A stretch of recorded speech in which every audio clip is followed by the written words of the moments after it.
Hi friends, welcome back to our channel ఎవరైతే first time చూస్తున్నారో please like, share, subscribe our channel.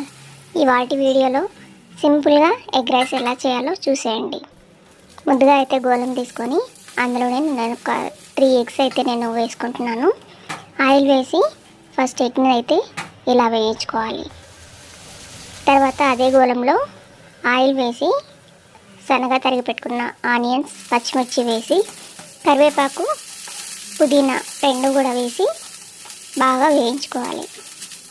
వేయించుకున్న తర్వాత మనం ఎగ్ ఆల్రెడీ వేయించుకున్నాం కదా, అది కూడా వేసేసి అందులోనే కొంచెం పసుపు, ధనియా పొడి, కారం, గరం మసాలా కూడా వేసి మీ రుచికి తగినంతగా కారం కూడా వేసుకోండి. పచ్చిమిరపకాయలు కూడా వేసాం కాబట్టి కొంచెం తక్కువైనా వేసుకోండి, ఎక్కువైనా వేసుకోండి, అది మీ రుచికి తగ్గట్టుగా వేసుకోండి.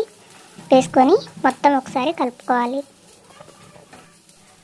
ఈ మసాలాలన్నీ ఎగ్కి పట్టిన తర్వాత పొడి చేసి పెట్టుకున్న రైస్ కూడా వేసేసి మొత్తం బాగా కలిపి, మీకు కావాలనుకుంటే నిమ్మకాయ కూడా వేసుకోండి.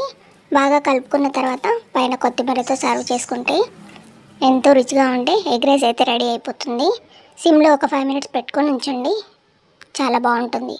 మీకు ఈ వీడియో నచ్చినట్టయితే please like, share, subscribe our channel. Thanks for watching.